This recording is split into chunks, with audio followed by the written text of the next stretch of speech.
Your brain is a weapon. Keep it loaded with the words of God.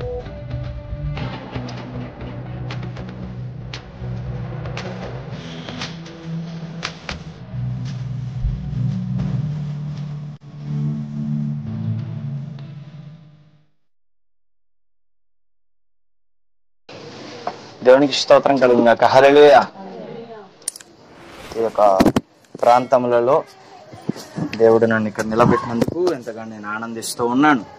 ఎందుకంటే ఒకసారి ఎప్పుడో ప్రార్థన జరిగినట్టుంది, కానీ బహుశా అప్పుడు నేను వాక్యం చెప్పలేదు, నాన్నగారు చెప్పారు.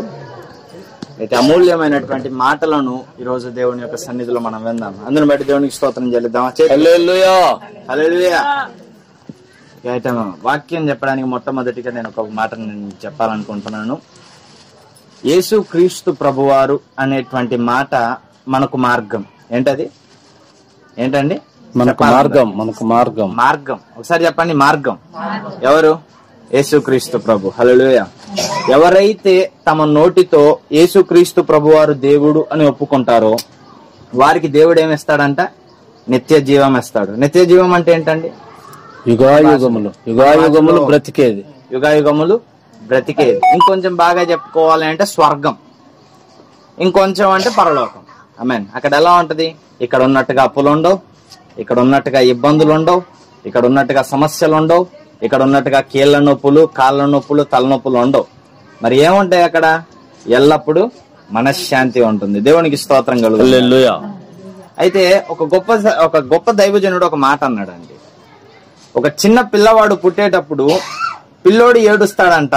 చుట్టూ ఉన్నటువంటి తల్లిదండ్రులు గాని, బంధుమిత్రులు గాని, పెద్దలు గాని, అవ్వలు గాని ఏం చేస్తారు? నవ్వుతారు.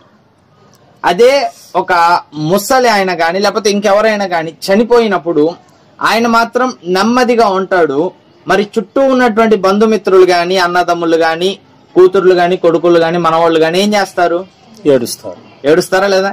ఏడుస్తారు కదా, ఏడుస్తారు. అయితే దీన్ని బట్టి ఆయన ఏమని చెప్పాడంటే, చిన్న పిల్లవాడు పుట్టినప్పుడు ఎందుకు ఏడుస్తాడు అంటే, అయ్యో నేను యుద్ధ భూమిలోకి దిగాను కదా అని ఆలోచిస్తాడంట.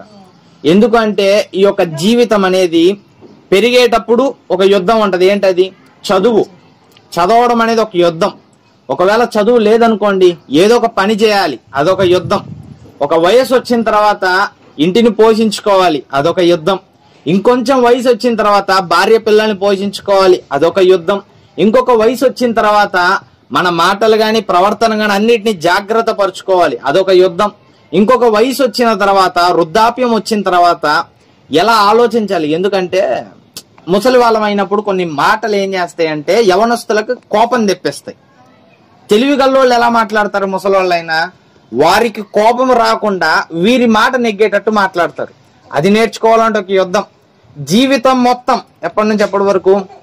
పుట్టినప్పటి నుంచి చనిపోయే వరకు ఒక యుద్ధం. క్రైస్తవుని జీవితం అయితే ఇంకా బాగుంటదండి. ఎవరిది? క్రైస్తవుంది. ఇది ఇంకా క్యూట్ గా ఉంటది. ఎలా ఉంటదంటే, మందిరానికి బైబిల్ పట్టుకోవాలంటే సిగ్గు. ఇప్పుడు ఎంతమంది బైబిల్ పట్టుకొని వచ్చారు? అది ఒక యుద్ధం. ఎంతమంది అండి? చేతులు ఎత్తండి తీసుకొచ్చిన వాళ్ళు. ఆమేన్. ఏడుంది నీకు? ఆడ బైబిల్ ఉందా? చెయ్యెత్తిన బైబిల్ ఉందా? ఆమేన్. బైబిల్ తీసుకొచ్చిన వాళ్ళు గర్వంగా చేయొచ్చండి, బాధ లేదు. బైబిల్ ఉండాలి క్రైస్తవ బిడ్డలం అంటే. ఆమేన్. బైబిల్ తీసుకొని రావాలంటే ఎలా ఉంటది? అమ్మో చూసేవాళ్ళు ఏమనుకుంటారు? అవునా? దాన్ని అధిగమించి రావాలంటే అదొక యుద్ధం. ప్రార్థన చేయాలి, చూస్తున్నారు, అమ్మో పరుగు వద్దేమో, అదొక యుద్ధం. అలా యుద్ధము జరుగుతూనే ఉంటుందండి. ఎప్పటి నుంచి ఎప్పటి వరకు? పుట్టినప్పటి నుంచి గిట్టే వరకు, చనిపోయే వరకు. చనిపోయినప్పుడు అందరూ చనిపోయినటువంటి ఆ వ్యక్తి నిర్మలంగా ఉంటాడు, అంటే ఇది ప్రశాంతంగా ఉంటాడు. చుట్టూరు నోళ్ళు ఏడుస్తారు. ఎందుకని? చనిపోయిన వాడు ఎందుకండి ఏ మాత్రం బాధపడు? దేవుడు బైబిల్ గ్రంథంలో ఒక మాట అంటాడు, అతను చనిపోలేదు, నిద్రిస్తూ ఉన్నాడు. హల్లెలూయా. రెండవ రాకడ వచ్చినప్పుడు ఏమవుతారండి? సమాధులను బద్దలు కొట్టుకొని లేస్తారంట. హల్లెలూయా. అందుకే సరి అయిన రీతిలో సమాధి జరగాలి అని రాయబడి ఉంటది. ఎలా పడితే అలా పారేయకూడదండి. ఏదో సమాధి కడితే డబ్బులు బొక్క మనకి, ఎందుకు వచ్చిన బాధ అని చెప్పి ఏదో గుంత దూసి బూడ్ చేయకూడదు. ఏం చేయాలి? మేము రీసెంట్ గా వెళ్ళినప్పుడు వేరే వాళ్ళ విషయం మీద వాళ్ళతో మాట్లాడేటప్పుడు అన్నారు, సమాధిలోకి స్థలం లేకపోతే సమాధి కట్టకుండా కేవలం బూడుస్తారు కదా, ఆ శవాలను తీసి ఒక చాట పడేసి పెట్రోల్ పోసి కాల్ చేశారంట. ఇప్పుడు దేవుడు రెండో రాకడలో వస్తే ఎవరు లేయాలి? ఇప్పుడు కాల్చబడిన వాళ్ళు లేయగలుగుతారా? లేలేరు కదా. అందుకే బైబిల్ ఏమన్నాడంటే సరి అయిన రీతిలో సమాధి జరగాలి. దేవునికి స్తోత్రం కలుగు. అయితే చనిపోయినటువంటి ఆ వ్యక్తి ఏం చేస్తాడని నిర్మలంగా ఉంటాడు. ఎందుకని? My war is ended. నా యుద్ధం ఏమైంది? ముగిసిపోయింది. నేనేమవుతాను ఇప్పుడు? ప్రశాంతత. మరి ఇప్పుడు మిగిలిన జీవితం నేను ఎక్కడ గడుపుతాను? దేవుళ్ళలో గడుపుతాను. హల్లెలూయా. మరి చుట్టూ ఉన్న వాళ్ళు ఎందుకు ఏడుస్తారండి? నీకేమయ్యా శుభ్రంగా వెళ్ళిపోయినావు, మేము ఇప్పుడు యుద్ధం చేయాలి. అవునా? మేము ఇప్పుడు ఏం చేయాలి? ఇంకా పోరాడుతూనే ఉండాలి. కాళ్ళ నొప్పులు వచ్చాయి. మా తాతగారు ఉన్నారండి, మా నాన్న తాత. ఆయనకి కాళ్ళు నొప్పులు వస్తే పురుకోస తాడు అంటారు కదా, దాన్ని తీసుకొని కట్టుకునేవాడు కాలికి, నొప్పి తట్టుకోలేక. అవునా? ఎందుకని? అంత ఒక బాధ. జీవితం అంతా ఒక బాధ. యవ్వనంగా ఉన్నప్పుడు 10 అడుగులు గోడ దూకుతాను. ముసలివాడిని అయినప్పుడు ఒక అడుగు మెట్టు దిగాలంటే 10 మంది పట్టుకోవాలి నన్ను. అయితే ఇదంతా కూడా ఒక యుద్ధం అండి. చనిపోయిన వాడు, అమ్మ కొంచెం ఆ పిల్లవాళ్ళని మీ దగ్గర పెట్టుకొని తల్లి. అయితే చనిపోయినటువంటి ఆ వ్యక్తికి ఇప్పుడు ఫ్రీడమ్. దేవుని యొక్క పరలోక రాజ్యానికి వెళ్ళినప్పుడు ఇలాంటి నొప్పులు, బాధలు, ఇబ్బందులు, ఏడుపులు ఏం ఉండవండి. ఏముంటది? ప్రశాంతత మాత్రమే ఉంటది. దేవునికి స్తోత్రం. హల్లెలూయా. అయితే బైబిల్ గ్రంథంలో ఇంకొకటి ఏమి రాయబడి ఉన్నదంటే అగ్నిగుండములకు వెళ్ళినటువంటి వారంట అక్కడ పళ్ళు కొరుకుటయు, ఏడుపుయు, సమస్యలు అన్ని ఉంటాయి వాళ్ళకి. అందుకని దేవుడు బైబిల్ గ్రంథంలో ఒక మాట చెప్తూ ఉన్నాడు. బైబిల్ గ్రంథం ఉన్నటువంటి వారు లూకా సువార్త 23వ అధ్యాయము 28వ వచనం. అందుకే బైబిల్ గ్రంథాలు ఉండాలండి మనందరి దగ్గర. ఎందుకంటే దేవుడు ఒక మాట అంటాడు, వినుట వలన విశ్వాసం కలుగును. వింటూ ఉన్నప్పుడు అది మన చేతిలో కూడా ఉందనుకోండి, అది ఇంకా ఆశీర్వాదం మనకు. అవునా? అయితే లూకా సువార్త 23వ అధ్యాయము 28వ వచనం. యేసు వారి వైపు తిరిగి, యెరూషలేము కుమార్తెలారా, నా నిమిత్తము ఏడవకుడి, మీ నిమిత్తమును మీ పిల్లల నిమిత్తమును ఏడువుడి. ఈ మాట దేవుడు ఎప్పుడు చెప్పాడు అంటే సిలువలో వేలాడుతూ ఉన్నప్పుడు చెప్పాడండి. గమనించాలి. ఎప్పుడు చెప్పాడు? సిలువలో వేలాడుతూ ఉన్నప్పుడు.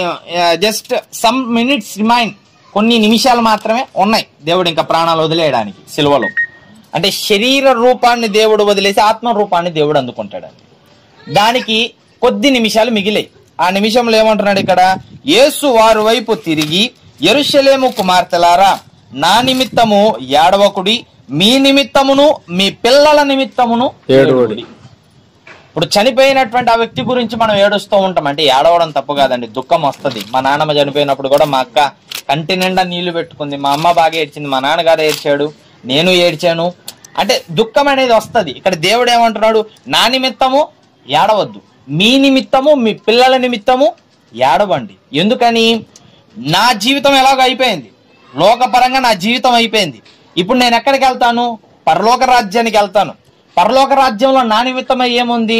సింహాసనం ఉంది. నాకేం దిగులు లేదు. అక్కడికి వెళ్ళాను ఏం చేస్తానండి? నేను తిరిగి రాజునైపోతాను. మీ నిమిత్తమై భూలోకానికి వచ్చాను, మిమ్మల్ని కాపాడడానికి భూలోకానికి వచ్చాను. నా పని అయిపోయింది, నేను తిరిగి పరలోక రాజ్యంలో సింహాసనం దగ్గరికి నేను వెళ్తున్నాను.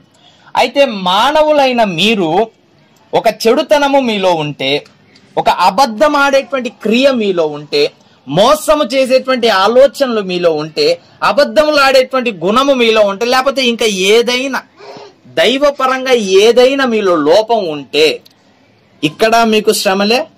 పరలోక రాజ్యంలోకి వచ్చినప్పుడు నేను సింహాసనం మీద ఉన్నాను కదా, నా ముందు మీరు తీర్పుకు వస్తారు. అప్పుడు మీలో గనక ఎలిజిబిలిటీ లేకపోతే మీరు నరకానికి వెళ్లాల్సింది వస్తుంది. హల్లెలూయా. లోకంలో అమ్మో ఈ సమస్యలు మనకెందుకు, ఒక అబద్ధం ఆడితే తప్పించేసుకుంటాం కదా, ఈ బాధ మనకెందుకు, మోసం చేస్తే తప్పించేసుకుంటాం కదా, ఈ బాధ మనకెందుకు, కనపడకుండా తిరుగుతూ అయిపోద్ది కదా అని మనం అనుకుంటాం. కానీ పరలోక రాజ్యానికి వెళ్తే తప్పించుకోలేమండి. ఎందుకండి? అక్కడ ఉండేటువంటి ఒకే ఒక government is name of Jesus. Hallelujah. Yesu Kristu ప్రభువారు అనేటువంటి గవర్నమెంటే అక్కడ. ఇక్కడ నేను సీఎంని, అక్కడికి వెళ్తే ఈ దేశం నాది అన్నాడు అనుకో, అంతే ఎగిరి నరకంలో పడతాడు. అందుకని అక్కడ ఏముంటది? దేవుడు మాత్రమే ఉంటాడు. ఆ దేవుడి కుడిపార్శ్వం ముందు మనం వెళ్ళాలంటే ఎలా ఉండాలంట? మన నిమిత్తమై ఏడవాలి. ఏమని ఏడవాలి? అయ్యా నేను ఒకవేళ పాపిగా ఉన్నానేమో, నేను పరిశుద్ధునిగా మారాలి. అయ్యా ఒకవేళ నేను మోసకరంగా ఉన్నానేమో, నేను పరిశుద్ధునిగా మారాలి. ఎందుకనండి? వెళ్ళినటువంటి వారు వెళ్ళారు. ఎక్కడికి వెళ్ళారు? దేవుని యొక్క రాజ్యానికి వెళ్ళారు. వారికి సమస్యలు లేవండి. మనం అనుకుంటున్నాం అయ్యో చనిపోయాడే అంత తొందరగా, అంత తొందరగా చనిపోయాడే మనం అనుకుంటూ ఉంటాం.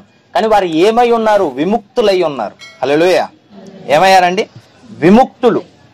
అవునా? చిన్నపిల్లోడికి 10th క్లాస్కి వెళ్ళినప్పుడు ఏమన్నా ఉంటది? బా ఈ చదువు నా తలకి వచ్చిందిరా నాయన అనుకుంటాం. ఎందుకని ఆ పబ్లిక్ ఎగ్జామ్స్ రాయలేక, ఆ చదువు చదవలేక, సాయంత్రం రాత్రి 7:30, 8 దాకా ఆ క్లాసుల్లో కూర్చోలేక అదొక బాధ. అవునా అండి? తర్వాత ఇంకొన్ని బాధ పరలోక రాజ్యంలో ఏముంటది? పరలోక రాజ్యము కోసము ఇప్పుడు పబ్లిక్ ఎగ్జామ్ అనేది ఎక్కడంటే, పౌలు అంటాడు నేను నా విశ్వాసాన్ని కాపాడుకున్నాను. అదే పబ్లిక్ ఎగ్జామ్ మనకి భూలోకంలో. ఇది ఒక ఏడాది పాటు అనుకోండి. మనం బతికి 60 సంవత్సరాలు 70 సంవత్సరాలు ఒక ఏడాది పాటు అనుకోండి. ఈ ఏడాది పాటు మనం ఏం చేయాలి? విశ్వాసాన్ని కాపాడుకుంటూ ఉండాలి. అంతము వరకు శోధనను సహించువాడే నా రాజ్యమునకు చేరును. పబ్లిక్ ఎగ్జామ్ ఎక్కడ ఉంటదండి? చనిపోయే ముందు విశ్వాసాన్ని కాపాడుకుంటే టెస్ట్ లో పాస్ అయిపోయినట్టే. దేవునికి స్తోత్రం కలుగును గాక. అక్కడికి వెళ్ళగానే దేవుడు ఏం చేస్తాడు? నీకు ఉండాల్సినటువంటి రాజ్యము ఇది. అక్కడ దొంగలు ఉండరండి, చీడ పురుగులు ఉండవండి, ఇంకోటి ఏదో రకరకాలది ఏమీ ఉండదండి.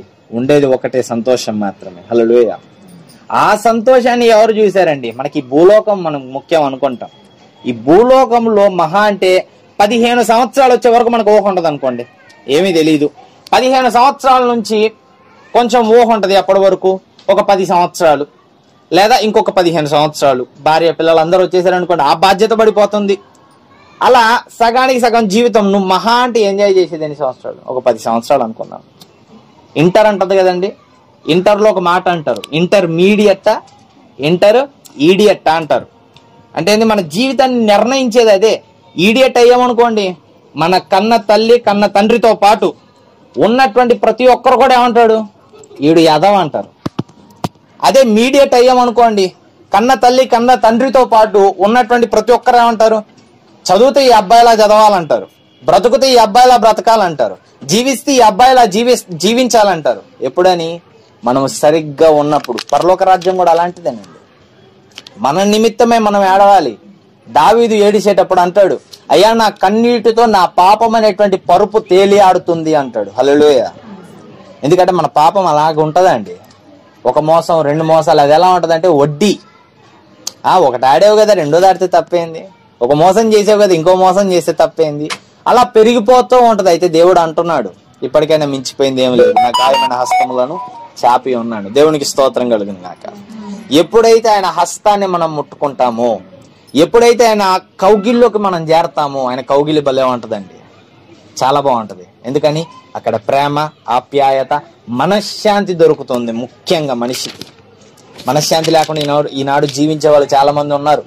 ఆ మనశ్శాంతి లేకే చనిపోయే వాళ్ళు చాలా మంది ఉన్నారు. కానీ ఎప్పుడైతే దేవుని దగ్గర మనం ఉంటామో, అంటాడు అపోస్తలుడైన పౌలు, బ్రతుకుట క్రీస్తే చావైతే లాభము. ఎవ్వరు కూడా చావుకు భయపడరండి. ఎప్పుడు?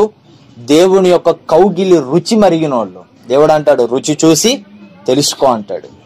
కాబట్టి మనందరం కూడా దేవుడు ఇంకొకటండి, దేవుడు ఏమంటాడంటే, I love the sinner but not sin. నేను పాపిని ప్రేమిస్తాను కానీ పాపాన్ని ప్రేమించను అంటాడు. అగ్నిగుండంలో కాల్చేది ఎందుకంటే ఆ పాపం కాలద్దు, పాపం మనలో ఉంది కదా. దేవుడు ఏం చేస్తాడు? తీసుకెళ్లి అగ్నిగుండంలో పడేస్తే అగ్ని ఏం చేస్తుంటది? ఆ పాపాన్ని కాలుస్తూ ఉంటది. దానివల్ల వచ్చే బాధ ఎవరికి? మనకే. ఆ పాపం ఏదో భూలోకంలోనే మనం విసర్జించుకున్నాం అనుకోండి, పరలోక రాజ్యంలో దేవుడు మనకు మనశ్శాంతిని ఇస్తాడు. కాబట్టి చనిపోయినటువంటి వారు ప్రశాంతంగా ఉన్నారండి దేవుని యొక్క రాజ్యంలో. ఇప్పుడు వెళ్ళవలసినటువంటి వారం ఎవరు? మన జీవితాన్ని మనం బాగు చేసుకోవాలి. ఇప్పుడు మనందరూ కూడా ఇంటర్మీడియట్సే. నాకు 90 సంవత్సరాలు ఇంటర్ అయిందని అంటారేమో. పరలోక రాజ్యానికి వెళ్ళేటువంటి వరకు కూడా మనం ఇంటర్మీడియట్సే. ఇక్కడ తెలుస్తుంది మనం ఈడియట్స్ అవుతామా, మీడియట్స్ అవుతామా, నరకానికి వెళ్తామా, పరలోకానికి వెళ్తామా అని. అందుకే దేవుడు అంటున్నాడు ఇక్కడ, ఏమని అంటున్నాడండి? యేసు వారి వైపు తిరిగి, యెరూషలేము కుమార్తెలారా, నా నిమిత్తము ఏడవకుడి, మీ నిమిత్తమును మీ పిల్లల నిమిత్తమును ఏడవుడి. ఎందుకని? నరకానికి వెళ్లకుండా మిమ్మల్ని మీరు కాపాడుకోవడానికి మీ కన్నీటితో మీ పాపాన్ని కడుక్కోమని దేవుడు చెప్తూ ఉన్నాడు. కాబట్టి క్రీస్తునందు ప్రేమైనటువంటి దేవుని బిడ్డలారా, మీ అందరూ కూడా దేవునిలో ప్రేమ కలిగి ఆయనని ఎరిగినటువంటి వారై, ఆయనని నమ్మినటువంటి వారై, దేవునికి ఒక్కసారి మీరు ఒక్క మాట అంటే చాలయ్యా, దేవా, అది కూడా హృదయపూర్వకంగా, మరి నోటితో కాదమ్మా, నేను ముగించేస్తున్నాను, నోటితో కాదు, హృదయపూర్వకంగా. ఏమని? అయ్యా, సమస్తము నాకు నీవే. ఒకటి గుర్తుపెట్టుకోండి, మనం ఎంతో కష్టపడి ఎంతో బుర్ర బద్దలు కొట్టుకొని ఒక సంవత్సరానికి 1,00,000 రూపాయలు సంపాదించగలిగే స్టేజ్ మనం తెచ్చుకున్నాం అనుకో, లేదా ఒక సంవత్సరానికి 30 లక్షలు సంపాదించగలిగే స్టేజ్ మనం తెచ్చుకున్నాం అనుకో, ఒకసారి దేవా నీవే నాకు ఆధారం అని చూడండి, హృదయపూర్వకంగానే 1-10 చెప్తున్నాడు. ఎలా?